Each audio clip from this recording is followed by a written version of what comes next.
All right, good morning, everyone. Nice to see the center this full. Welcome to our Sunday meeting.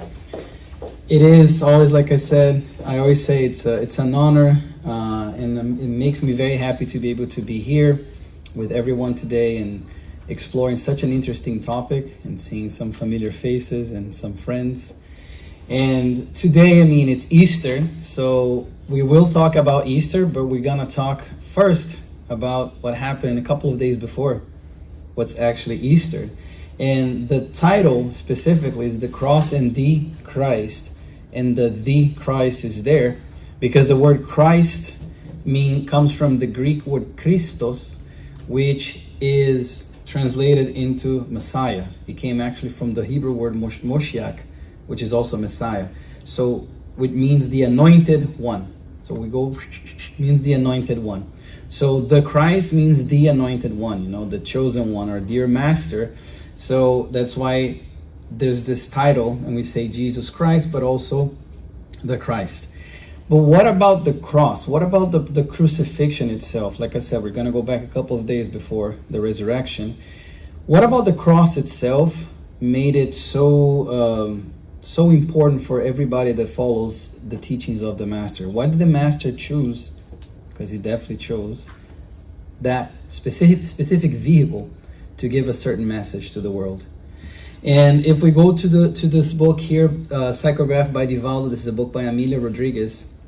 She has a very poetic way of talking and recounting stories. And this one is this chapter called The Unslated Miracle.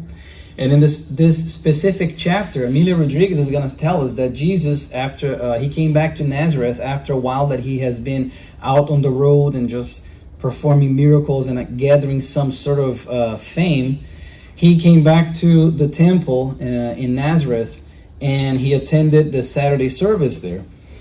And one part of the service that they had is they would go and they read from the sacred texts. So somebody would volunteer to read from the sacred text. Jesus volunteered. He went there, and it's on, they don't choose specific ones. It's almost like we have with Happy Life, with every Sunday sort of one. And they, in that specific passage, with that specific passage, what they had was,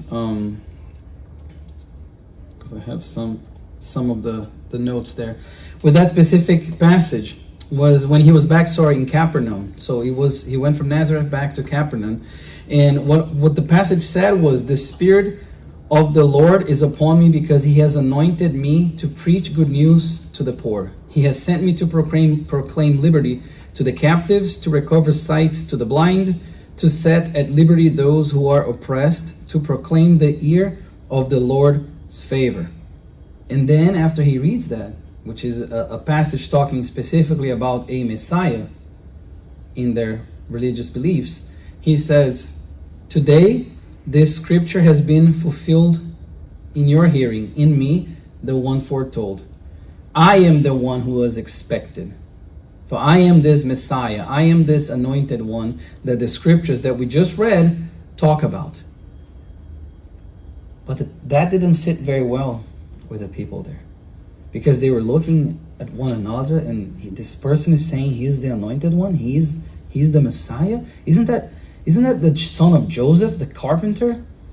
And he had gathered some fame already, so they knew what he had been doing.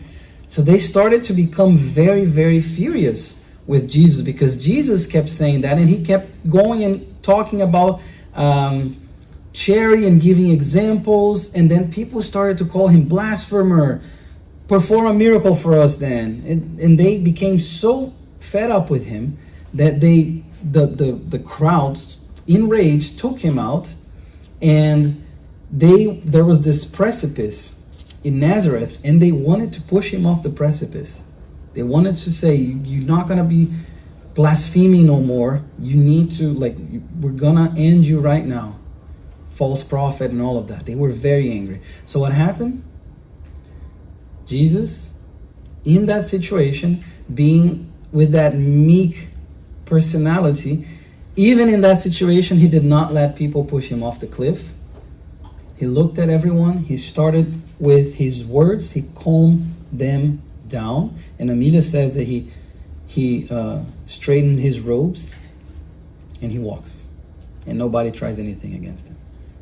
That's showing again two things: the power that the words of a spirit of this caliber has, that he could calm an entire crowd that was ready to kill him, and the idea. And she says that in his mind, it was because his time to be risen, or his time to rise up, has not yet arrived. Rise up. So his time to go has not yet arrived. It wasn't be off a precipice that he would go. So again, two things: the power of the words of Jesus, and also the meaning behind the way he chose to go, the way he decided to go to send a message as crucified in the cross. And then if we go to exploring a little bit more about the cross and how we can apply that to our own lives, we have the book Message 103 from the book Our Daily Bread. This is called The Cross and the Disciple. And Emmanuel here, he says something very beautiful. He says that a lot of people, they try to avoid talking about the cross or the crucifixion because it is a very painful thing. It brings a lot of emotions that are not, usually very happy ones, very painful ones, regrets and all of that. And they say that, Emmanuel is saying that a lot of people believe that it's like a worship of suffering. That's what he says. It's like we're worshiping suffering if we're bringing up the message of the cross or the crucifixion. But he's going to say, however, we belong to those who prefer to look at all of Christ's days as glorious journeys, and all of his minutes as divine fractions of his sacred ministry in light of the needs of the human soul. He's saying we are those who prefer to look at everything that Jesus did, every single moment of his life. There is a purpose behind it. There is a message behind it. All the times that he spoke up, all the times that he was quiet, all the times that he was with the crowd, all the times that he was in solitude.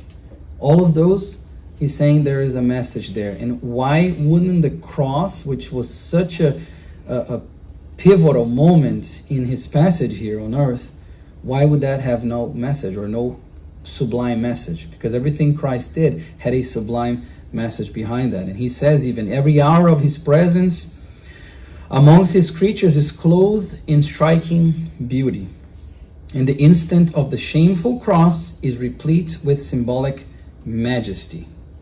Again, he's emphasizing the fact that there is always a message behind. There's always a purpose. Everything is intentional. And then he even goes on, Emmanuel goes on to say, let us observe the example of the man from Cyrene, so Simon, who helped Jesus carry the cross in that moment. But he says, even though the cross was the most beautiful cross in the world, that man in that moment who assisted Jesus did not assist Jesus out of his own volition. He didn't look at Jesus carrying the cross and stumbling and suffering to carry the cross and decide, let me be a good helper and help him. No, they looked around and they told him, you there, you go and you help him carry the cross.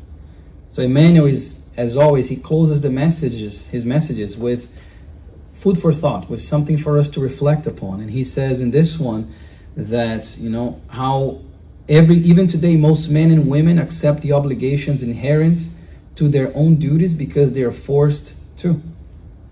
So we are forced to accept certain things that will actually elevate us. Just like that man from Cyrene, when he accepted, or he was forced to help Jesus carry the cross, and then when Jesus gives him one look, changes his whole internal life, his whole internal process. So moreover, we have also Amelia Rodriguez again, and now this in this other book. And in this one, she's talking about how Jesus went to visit Lazarus, Martha and Mary, and so he goes to their house, and as he's there, they receive him with a lot of love, and he's talking to Lazarus, and he's saying about things that are going to happen, and etc. And what happens is Mary comes and she kneels, like she sits down next to him in rapture. She's very completely absorbed in what the master was telling about the travels and about what's going to become. And then Martha was there trying to prepare everything, like set up the table, get the food, get everything clean and ready, while Jesus was there talking to Lazarus and Mary. And what happens is, that same Lazarus, by the way, and what happens is Martha turns to Jesus and says, dear master, can you please ask Mary to come help me? I'm here like trying to set up the table, make everything nice, but she's there. She said it in a nice way, but telling Jesus, send her to help me while I'm exhausted. She bothers you, not preparing the house for the meal, which was, of course, a tradition. And then Jesus turns to her and he says, Martha, Martha, you are troubled with many things, but one thing is necessary, and Mary has chosen the better part, which will not be taken away from her. So she chose in that moment the only thing that will not be taken away from her. Meaning, where are your priorities? That's the question. What's more important right now? To listen to these things that I'm saying necessarily, or just setting the table? Then he continues, bread and clothing, we're going to get that. The starry sky is an excellent blanket, and the gentle soil is a sacred granary. The word, however, is the seed of life. Concerns about immediate things characterize the horizontality. I love this expression. The horizontality in which many people get lost, disturbed by the hustle and bustle of the struggle in which they are immersed. The incessant search for truth in exchange between multiple things for the acquisition of a single inner peace with spiritual security. This is the liberating vertical, which is actually the original title of this talk, Liberating Vertical, because of this passage that I found so beautiful, that the illusion of we are lost in the horizontality, meaning those things that are not going to actually take us to the next step. The hustle and bustle, the stresses of our lives, and these things that in the end are not going to amount to much. When we should be concerned with the word, with the things that are the liberating vertical, meaning the things that really ascend us vertically.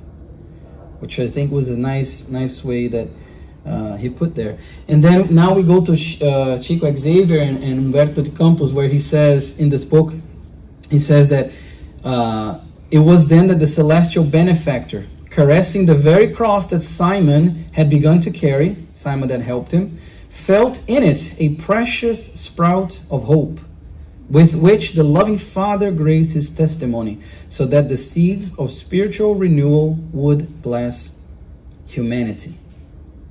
So the seeds of spiritual renewal would bless humanity. So with the message of the cross, those would turn into these seeds of light that we could learn from, and we could really, really internalize. Because, and this is just a historical context here, for us to realize the message behind the crucifixion even, or why Jesus was okay with the crucifixion as it seemed for everybody that was watching back then. It was the most horrible death. It was not just a horrible death in the sense of what happened to the person, but in the eyes of a prejudiced society, it was a very humiliating type of death. It was a death destined to the lowest of the lows, to the point where people who died in the cross, a lot of them were not even claimed by the families. Their bodies were not even claimed by the family members. So humiliating it was for them to be sentenced to die through crucifixion. But our Master decided to go with the crucifixion, to show once again the message and the humility and all those things, that how he's much greater than all of that. And there is this, in talking about the cross and our dear Christ, there is this saying that has different, people have said in different ways, but I just put one here that I saw, which was, those who seek Christ without the cross find the cross without Christ. Those who seek Christ without the cross find the cross without Christ. It's almost a tongue twister. What does this mean? This means that if we're trying to follow the Master, if we're trying to follow Jesus' footsteps, if we're trying to improve, if we're trying to do good, but we don't want the cross, aka the sacrifice, the suffering that's inherent to it, we're going to find a cross without Christ. Meaning we're going to find the suffering, we're going to find the burden without any way to relieve it, and without any purpose, any hopefulness. So I thought this was, whoever came up with this was very, very clever, obviously. And there's even, I found a slightly different version from Archbishop Fulton Sheen, where he says, a Christ without a cross is a man without a mission, but a cross without a Christ is a burden without a reliever. So for us to think that if we're trying to find the Christ without that, everything that comes with it in our process of spiritual evolution, of spiritual depuration, that we think we're going to get to Christ or find Christ without the suffering, we're going to find suffering but no Christ. Jesus, and this is Victor Hugo in the Psychograph by Divaldo, he says, Jesus on the cross is a poem of pain speaking about the greatness of eternity. And it's this part here, again, very well written, is a poem of pain speaking about the greatness of eternity, meaning these things, they're ephemeras, the pains of the flesh, of the body that will go away, because the spirit, the soul is immortal. The soul will continue to exist after the body. And then Emmanuel has this amazing message, one of the ones that inspired me to actually talk about the cross and the Christ. Message number 11 in his book, where he says, each soul in the school of earth under the blessed cross of flesh carries with it the invisible cross of trial, indispensable to the elevation to which it aspires. And then he starts to list different crosses that we carry. There's different crosses of trial. He says, here we see the cross of gold imposed on those who carry the circle of fear and anxiety. Beyond it, the cross of power, which brings a lot of responsibility, a lot of suffering. Then the cross of beauty, which attract inferior appeals. Then the cross, and he continues on. Then the cross of illness, which places hopes and dreams in the labyrinth of inquiry and discouragement. Not far away, we see the cross of material needs, inducing many people to inertia and lamentation and revolt. Now we observe close to us the cross of apparent injustice, tempting the creature to demands that project into greater difficulties. So again, all of these different type of crosses that we carry, some more than one, but all these crosses that we are supposed to carry in this process of spiritual depuration, and all these different types of crosses, all the suffering and everything that's with it, but with a higher reason, with a greater purpose. And then he continues on to say, each creature passes among men chained to the post of serious obligations, alluding to the progress that he is supposed to achieve. The saint carries the cross of sacrifice. The delinquent carries the cross of remorse. The best bear the wood of leadership, meaning carry the cross of leadership, the cross of having to lead. The wicked tolerate the wood of regenerative atonement. He gives example after example of different types of crosses that we all carry in one way or another. And then he even goes on to say that if we look at a nursery, what we'll see, if we were to look, with a subjective look perhaps, what we'll see is a bunch of little crosses.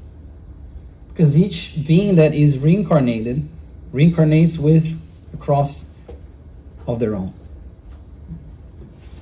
And then he continues, look how great this message is. Go ahead, Carla. Sorry. Of course. And then he continues by saying, naturally, you will not live without the instrument of pain and struggle that early existence gave you to carry. But if you place the wood of your own improvement in the direction of Christ, following after him on the Calvary of resurrection, with love and humility, renunciation and forgiveness, keep the certainty that the arms of your cross will be converted in death into wings of spirituality, taking you from the swampy valley of the earth to the resplendent heights of infinity. Wow. The arms of your cross will be converted in death into wings of spirituality. How beautiful those words are. Meaning, we shouldn't expect to go through this life without carrying our cross, without suffering from carrying the crosses that we must bear. But if we do it with our own improvement and with the solid base of the teachings of Jesus Christ, then, as he's saying here, though that the arms of the cross will be converted into actually wings of spirituality. Because as I like to say, that Emmanuel even says about pain and suffering, that pain is a constant invitation from life for us to accept an interview with God. It's a constant invitation of life so that we accept an interview with God. How strong is our faith? How much do we actually believe in these things? Then pain comes and says, how much do you actually believe now? And then we progress. We improve from that. And in the book Living Spring, this message called Inner Renewal, message number 67, Emmanuel says, before Christ, thousands of men and women died on crosses. However, the Master's cross became an inextinguishable light due to the quality of sentiment with which the crucified one handed himself over to death, thus influencing the quality of sentiment of nations and centuries. Fortunately, we do have this book in English, so you can read for yourselves. Message number 67. How beautiful again. This indistinguishable light. And he's even alluding to the fact, or bringing attention to the fact that how many people, thousands, have died on crosses. Thousands of people throughout history died through crucifixion. But we remember one. We actually remember and learn, and still now, almost 2,000 years later, we're talking about that one. We're talking about the way that it was done and everything that happened. But Jesus is the one that we remember. And he even said something that was, this is in John chapter 12, when he says, and I, when I'm lifted from the earth, will draw all people to myself. Chapter 12, John, in the Bible.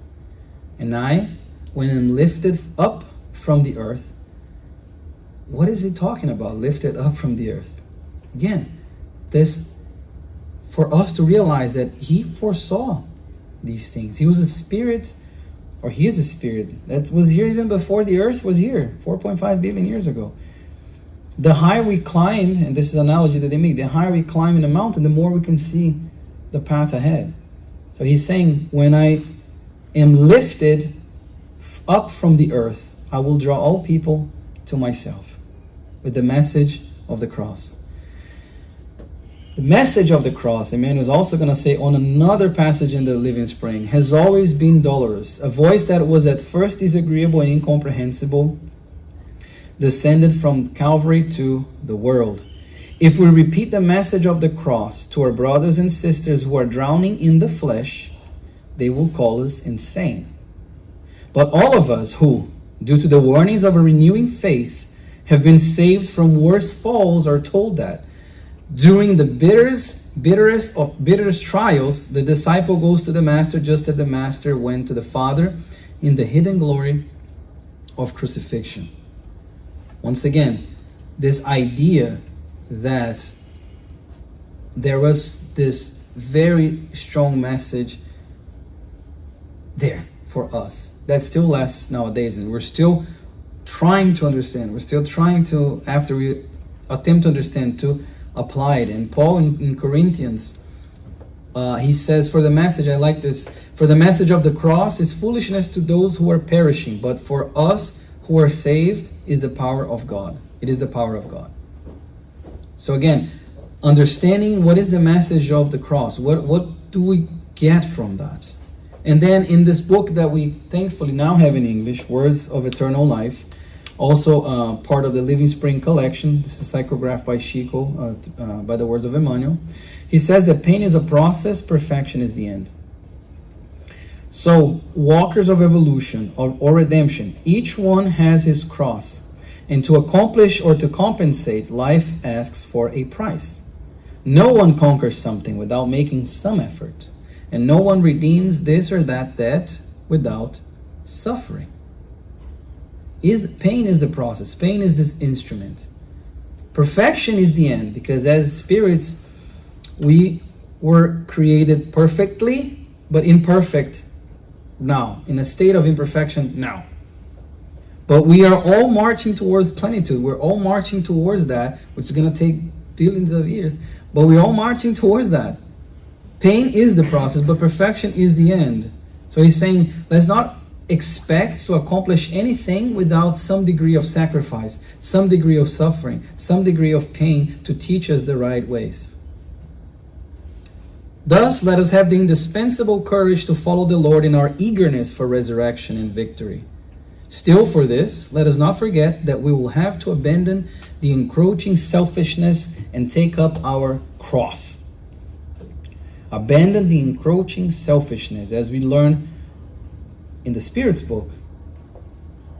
The two biggest challenges or obstacles to progress, pride and selfishness.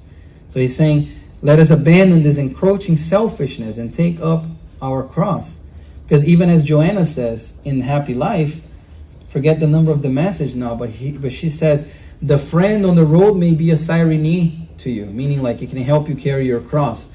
But it is up to us, or she says it's up to you, it's up to us to carry our own cross to the Golgotha, our own Golgotha, to our own mount. So he's saying, let us have this indispensable courage, because we need to have courage as well, to be able to sacrifice and to be able to understand what we need to understand in order to go forward. So what is the recommendation then? Still talking about the cross. This passage here that Jesus said multiple times, whoever wants to be my disciple must deny themselves and take up their cross daily and follow me. This exhortation by Jesus appears in more than one of the Gospels.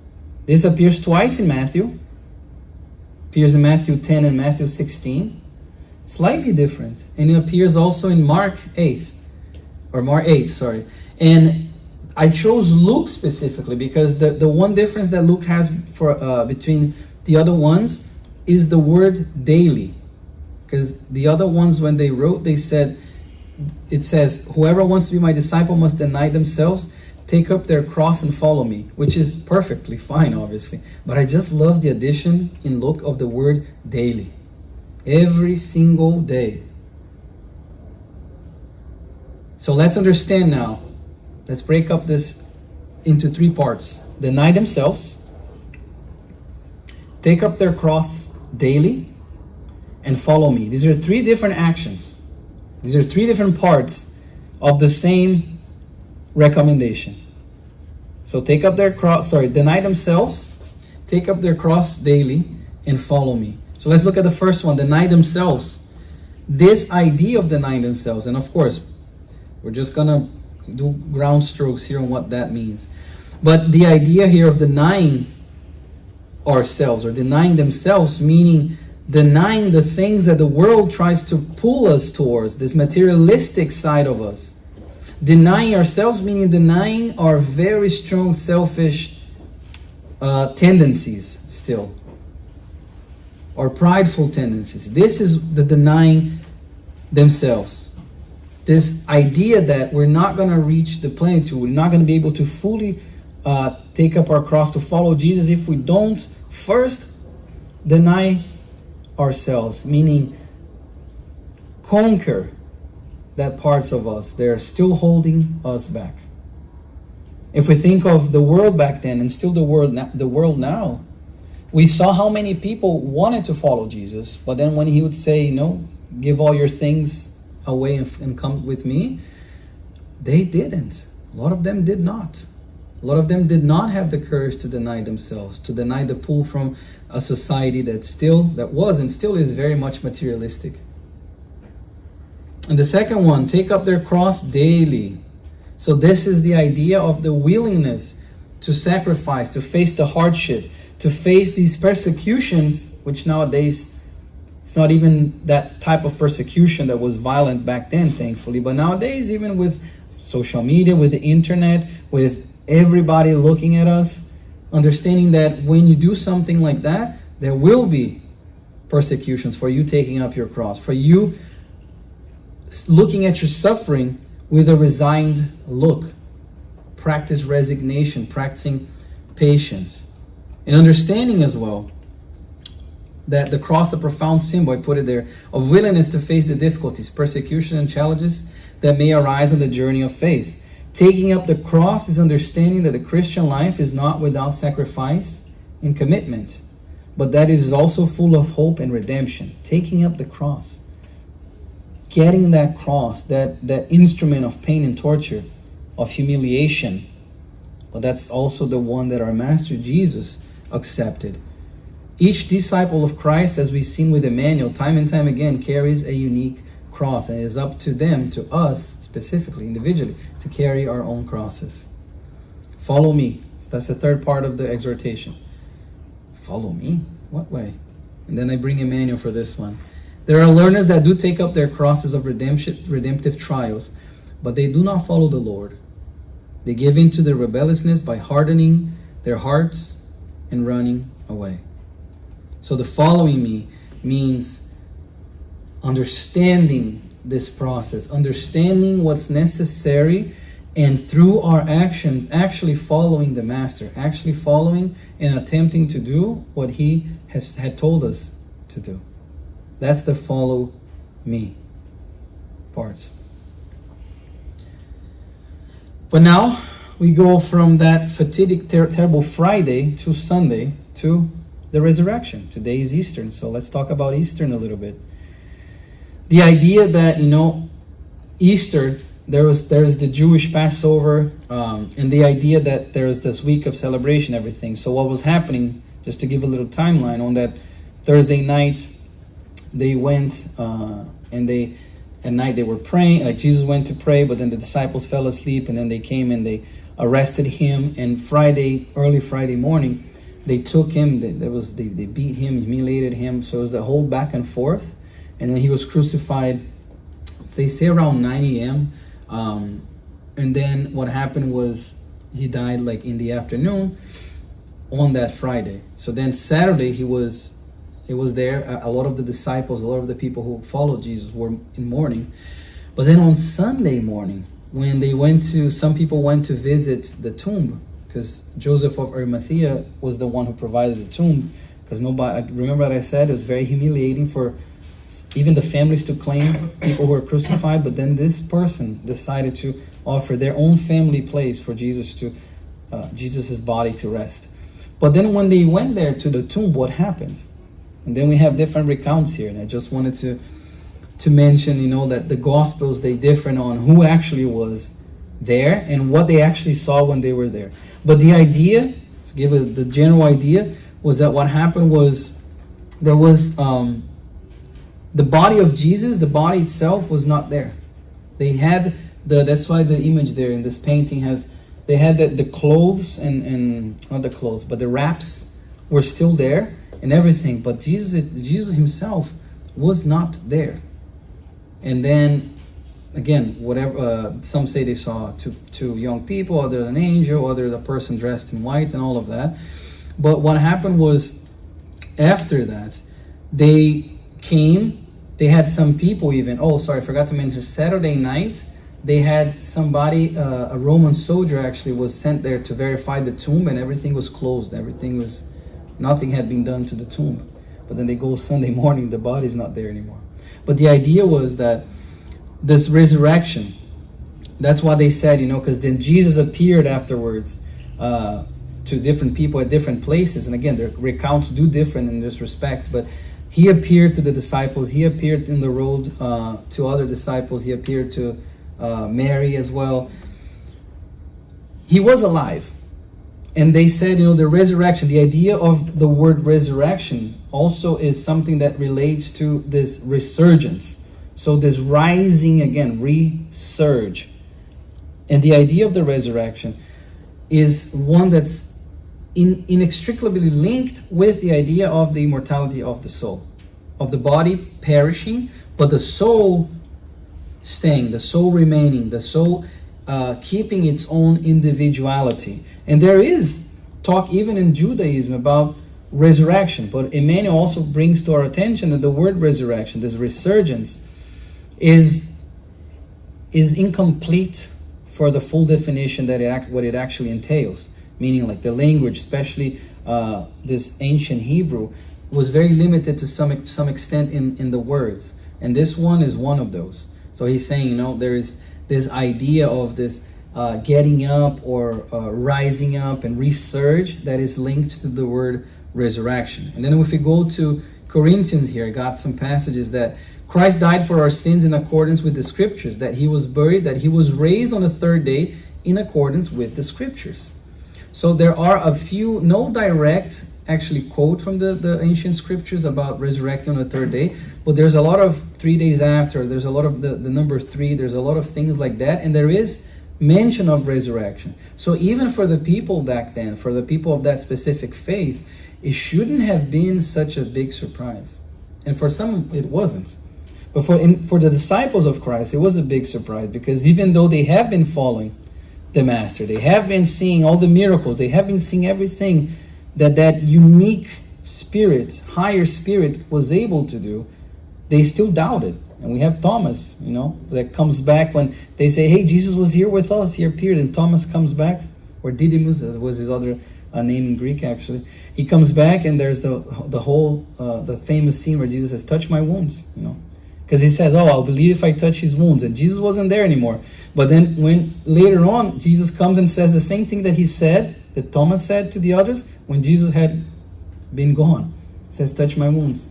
And then he believes. Meaning the spirit definitely continues after death, the death of the body. And this is something that Jesus preached over and over and over. Just people didn't listen. And come out, this is in John, those who have done what is good will rise to live, and those who have done what is evil will rise to be condemned. Obviously, this is very harsh. They will rise to be condemned if you do what's evil. But remember the time, remember the vocabulary and the language at their disposal to understand that still back then, there was this idea of, the punishment, and it couldn't be explained very perfectly. But now we have 160 years of heaven and hell by Kardec, and you guys have the studies that Carlos and David do, and you can understand more about the punishment and all of that. But the idea here is that we see in John is that those who have done what is good will rise, and those who have done what is evil will rise. Meaning what? Everybody will rise.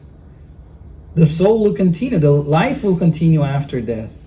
This is what the rising means. Even if we think of somebody who is dead, if they're laying down, when the spirit sort of exits that tomb of flesh, in a way it's rising. So everybody will rise. And then again, a few different quotes here from even the Bible's talking about this. There he was transfigured before them. Moses and Elijah appeared to them, talking with Jesus. So this is when the disciples saw the prophets talking to Jesus in spirit.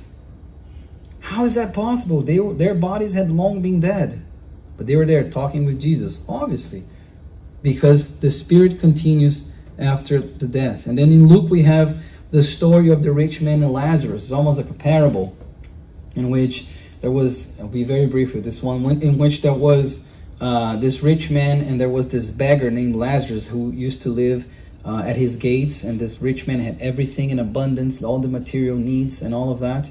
And the Lazarus had, and this is in Luke chapter 16, Lazarus was this beggar who even the dogs would come and lick his wounds, and he would only eat whatever was the master didn't want anymore, like the rich man was going, and if food failed, he would come and eat.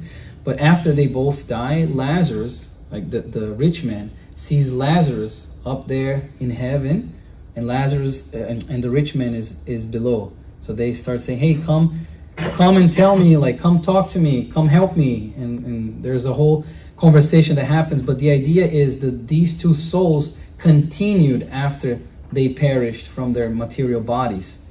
But what happened with them was different. Like the space in which they were was different.